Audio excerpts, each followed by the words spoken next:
Olá pessoal, tudo bem com vocês? Bem-vindos novamente ao canal, voltando a gravar aqui as avaliações de carro, né? Então o carro de hoje, que a gente vai depois mais tarde dar os detalhes de acabamento, mostrar aqueles pontos internos e externos, é o Onix LT 1.0, tá? Que é a versão de entrada desse veículo. Então, esse carro, pessoal, é a versão de entrada que custa aproximadamente hoje R$87 mil. O que eu vou falar para vocês? Eu vou dar uma comparação e falar aqueles pontos que fariam você escolher um carro desse e outros que fariam você não escolher esse tipo de veículo. Em primeiro lugar, 87 mil é um carro bem caro. Só que hoje os outros carros dessa categoria, como o Peugeot 208, Style, até o próprio Volkswagen Track, que é um Polo que veio substituir o Gol, eles estão custando essa faixa de 87 mil com suas negociações aí em cada rede de vendas. Esse carro, o que eu achei dele? Tá? Pontos que fariam comprar um carro desse, 1.0. Primeiro ponto que chamou atenção é o consumo. Esse carro está abastecido com álcool. Ele está apresentando na estrada, tá? Fazendo ali uma média de 100 km por hora, de cerca de 16, 17 km com litro de álcool. Então é um consumo muito interessante, tá? A gente está testando ele aqui numa situação real, que é Rio Petrópolis, tá? Então é situação de estrada, tem redução de marcha, tem curva, engarrafamento, então a gente está fazendo um consumo bom. Outro ponto que eu achei bem interessante desse carro, na parte de comparação com os outros modelos, que a gente já dirigiu Polo, já dirigiu o próprio Peugeot 208 1.0, já tem teste aí no canal, é a parte de suspensão. Ele é um carro que não inclina em curva, tá? Então a gente pode perceber, passou agora do lado da gente um Fiat Cronos. Então esses carros da Fiat Argo, eles inclinam bastante em curva. Esse carro não inclina em curva. Estou fazendo a curva, ele não tem inclinação. Então a gente tinha um up. O up era excelente, só que em curva ele deixava a desejar. Então esse carro ele tem um ajuste de suspensão bom e ao mesmo tempo confortável. Ele não dá aquela estilingada para cima ou para baixo nos desníveis de pista, mesmo você andando rápido, 100, 110, ele não passa em segurança. O freio dele eu achei bom, tá? Bem calibrado. Eu já vi muita gente reclamando do freio. Achei o freio bom. Ele não é o freio assim mais eficiente, acho que dessa linha de carros 1.0. O freio mais eficiente que eu considero é o do HB20. Então o HB20, que é um carro bem equilibrado, comparando com esse carro que é um dos mais vendidos do mercado, o freio está atendendo. A parte de direção, ela tem um peso bom. Essa direção aqui, ela está com 10 mil km alinhada para a esquerda e puxando bastante, tá? Mas o carro não é nosso, a gente não vai fazer nenhum acerto nesse sentido. O acelerador também tem uma dosagem boa, ele não tem delay, que é comum em alguns carros, principalmente da Volkswagen. Então, por exemplo, o acelerador da Volkswagen, ele tem um delay. A caixa de câmbio, uma coisa interessante que ajuda no consumo, ela tem 6 marchas. O escalonamento é bom. Então a primeira marcha é muito curtinha, tem situações que você consegue sair de segunda marcha. Só que manter a sexta marcha, por exemplo, na cidade, se você estiver no plano, consegue manter a partir dali 70 por hora, você consegue manter a sexta marcha, 60, mas qualquer desnívelzinho ou diminuição de velocidade, ela requer a quinta marcha ou até mesmo a quarta. Por quê? A gente percebeu aqui, dirigindo o carro, que a faixa de torque do motor começa a ficar aquela ideal, a máxima dele, em mais ou menos 2.500, 2.700 giros. Então é aquela faixa que faz o motor fazer o desempenho do carro, né? Manter as acelerações. Então é uma faixa de rodagem que necessita às vezes que você reduza uma marcha. O câmbio, ele é bom. Vamos comparar. O da Volkswagen é melhor, o da HB20 é melhor, da Hyundai. Esse aqui seria o terceiro melhor câmbio. Ele é melhor, por exemplo, que da rede da linha Fiat, que hoje equipa o Peugeot 208 Citroën C3. A primeira marcha eu achei ela um pouquinho estranha na hora de engatar. Você está em ponto morto, precisa sair. Na hora de engatar ela pega um pouquinho, porque ela está do lado da ré. A ré é para frente à esquerda, não é igual outros carros. Outro ponto bem positivo, que aí explica por que esse carro é bem vendido. O interior dele, eu acho que é o maior dos 1.0. Eu acho que é o que tem mais espaço interno. Talvez o Sandero 1.0 tenha mais espaço interno no banco de trás e tem no porta-malas realmente. Mas esses que são mais vendidos, como o Argo, HB20, Polo, ele é o que tem o espaço interno mais amplo, então ele é mais larguinho de frente, principalmente você fica bem com espaço para dirigir. O espaço do banco de trás é bom, tá? Também é melhor que, por exemplo, o Peugeot 208, que é bem apertado. O banco fica bem próximo aqui da linha de bancos do motorista de carona, o banco de trás. O porta-malas tem um tamanho ali compatível com a média, parece um pouco menor, a gente sabe que ele tem 290 litros aí aferidos, é compatível com a categoria. Agora eu vou falar alguns pontos aqui, ó. Vou mostrar para vocês um pouquinho das curvas aqui da Rio Petrópolis. Você percebe que ele vai bem, só que ele exige bastante o quê? Reduz terceira, quarta, reduz terceira, quarta, quinta. Então é um carro que precisa bastante reduções nessas situações de mudança de velocidade, diminui, retomada. Então você tem que cambiar bastante. Para quem gosta de dirigir, é um pouco de diversão aí nesse mundo de câmbios automáticos, né? Agora eu vou falar alguns pontos que podem fazer você não querer esse carro. Então o conjunto de embreagem desse carro, pedal de embreagem, ele é um pouquinho, tem uma carga um pouquinho grande. Então ele cansa um pouco no trânsito, principalmente engarrafamento. Então quem mora aí nas capitais que possuem muito engarrafamento, ele cansa um pouquinho por causa dessa pressão da moto. Outro ponto que eu achei que poderia ser melhor nesse carro é a parte de banco. O que eu achei desse banco? Ele é um pouco alto e não possui nenhum ajuste nem de altura nem de distância do volante. Então você já senta acima. Você ajustando o banco para você mais atrás, você fica um pouco longe dos pedais. Você ajustando o banco mais para frente, você fica tão alto que a altura... Mostra aqui, filho. Você fica tão alto na posição do banco que você bate o batente aqui, ó, de levantar o espelho retrovisor. Então o espelho está um pouco mais baixo do que seria o ideal para mim. Então o conjunto de altura de banco, de distância de banco pedal, ele é um pouco estranho. Na minha altura, 1,71 m.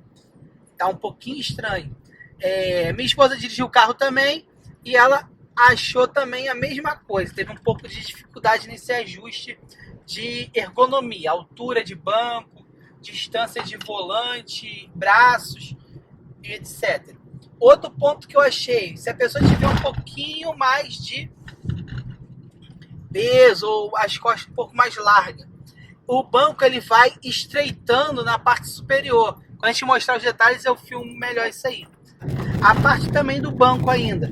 O apoio de cabeça, por ser único, ele não tem aquela peça que é móvel e ele falta um pouquinho de enchimento. Então você tem que ficar com o pescoço meio que chicoteado para trás para você alcançar ele. A posição do banco definitivamente é um ponto que eu acho negativo. Dependendo do que a pessoa deseja para conforto de banco, pode fazer ela trocar de opinião. Outro ponto que eu acho negativo nesse carro, qualidade dos alto-falantes. Ele é bem ruim, o som tava quase no volante, veio agora te baixou para gravar, ele tava com o som quase no volume máximo e o som ruim, chiado, sem... Você não identifica aquelas grave, agudo, nada. Então é um alto-falante de qualidade ruim. O Twitter que está na coluna pouco ajuda, então a gente vê que é um ponto fraco. A qualidade da central é muito boa, ela é bem clara. A gente sabe que de noite tem muita gente que reclama porque ela é bem clara, mas não atrapalha muito. Acho que não atrapalha. Eu prefiro dirigir de noite com um pouco de luz dentro do carro do que dirigir naquele breu. Tem gente que dirige com o carro no breu, a parte interna do painel, diminui até a iluminação do painel. É ruim, que eu acho que tira aquela sua atenção para você não dormir, né, no volante. Te ajuda a ficar mais sonolento o escuro. Então, pra mim, tá bom. Muita gente viu que reclama, mas achei a central muito boa. Não tá compatível com a qualidade do som, do alto-falante, né? Da qualidade sonora, o palco sonoro que o pessoal chama. Outro ponto que pode ser que também incomode, que eu acho que é o ponto mais fraco na parte construtiva desse carro em termos de qualidade dinâmica, é a sonorização das rodas. O barulho do pneu rodando passa o tempo todo aqui para dentro. O pneu desse carro é uma marca Continental. É um pneu muito bom, mas eu não sei se é do pneu. Eu vou procurar depois a ficha e boto lá na parte de detalhes. Se o pneu ele tem aquele barulho alto na ficha técnica dele. Se você trocasse, por exemplo, por outra marca de pneu, ele seria um pouco melhor de barulho. Ou se é mesmo da falta de sonorização, né, de proteção, de redutor de ruído nas caixas de roda. Eu tenho a impressão que é essa falta aí, economizaram nessa parte. Gastaram bastante no motor, o motor praticamente não passa aqui para dentro do barulho. Esse motor, apesar de ser tricilíndrico, ele tem uma trepidação muito baixa, diferente de outros. O motor Volks trepida mais, do HB20 da Hyundai trepida bastante. Então esse carro ele tem só a trepidação ali naquela faixinha final antes de você zerar o velocímetro, quando você está freando num sinal, no engarrafamento. Quando você para, botou em ponto morto, a trepidação praticamente não existe. Aqui é o painel do Onix, tá? Ele é bem simples, tem um controlador de RPM, tem um velocímetro aqui, algumas funções. Tá, o velocímetro está bem pequenininho. Essa parte aqui ela fica desocupada, poderia ter algum controle. Velocímetro. O volante tem um tamanho bom. Ar-condicionado comando manual, funciona razoavelmente bem. A velocidade 4 eu achei bem barulhentinha, mas nada demais. O porta-luva sem luz, sem iluminação interna. Espelhos sem iluminação interna individual. Não possui alça só no passageiro, no carona não possui alça. Esse encosto aqui que é inteiriço, é um pouquinho também às vezes incômodo. E o acabamento, aí tem essa faixa aqui que muda o material, mas eu achei o material muito simples, não tem uma faixinha de tecido. Para um carro de 85 mil, esse aqui talvez seja um dos pontos fracos. Outro ponto fraco que eu acho é a parte do som, tá? Esses alto-falantes, acho bem fraquinho. A central eu achei boa. Ela tem uma vantagem, por exemplo, na linha Peugeot e Citroën, em relação a essa aqui. Essa central aqui tem uma vantagem. Ela tem menos delay no Wi-Fi e ela não fica desconectando toda hora. A alavanca de marcha, de 6 marchas, ela é bem curtinha no manuseio, tá? Agora, a primeira marcha. A primeira marcha, eu achei que pega um pouquinho, ela tem que fazer um pouquinho de força. A gente tem que dirigir, a sexta marcha a gente tem que dirigir, tá? Então, tipo assim, não é o que a gente costuma falar que é um câmbio telepático, alguns analistas de carro. A posição dos pedais, dá para perceber que cada um tem uma altura. Achei que razoavelmente atende, mas em relação ao volante que não tem ajuste, ó, não possui ajuste. É um volante que não tem ajuste de profundidade, de distância, de altura. Ele fica um pouquinho difícil de regular. Então vamos lá, se eu comprar esse carro, o que você acha? Eu compraria. Então vamos lá. Então, como um carro 1.0, eu compraria esse veículo. Porque achei os pontos positivos bem interessantes para o veículo. Ele é um carro bem construído, tá? Então ele é um carro que tem qualidades que superam seus defeitos. Os defeitos podem ser determinantes para algumas pessoas, principalmente essa parte de ergonomia do banco. Então o que eu sugiro é que você vá antes de comprar e peça um test drive, ou alugue o carro, fique uns 2, 3 dias para sentir. Porque o test drive às vezes é muito curto para isso, mas pode ser um fator decisivo. Outro fator decisivo que pode ser quem gosta de qualidade de som e não tem aquele dinheiro para investir em troca de alto-falante. É porque o carro não fica original. Então tem gente que o som faz muita diferença, tá? Eu sei disso, que eu já vi muitos comentários aí em nossos vídeos aí perguntando isso que a gente está falando. Parte de preço, infelizmente, como os outros carros estão nessa faixa, então eu acho muito caro um carro 1.0, mas é o que está na faixa, então não pode se comentar de diferenças de preço. Eu acho que o desempenho e o consumo, a economia de combustível que ele proporciona é o suficiente para você escolher esse carro. Então essa é a justificativa desse veículo ser um dos mais vendidos do Brasil, figurando muitos meses como mais vendido e alternando poucas vezes com outros carros, principalmente o HB20 e agora o Polo Trek, né, o Trek.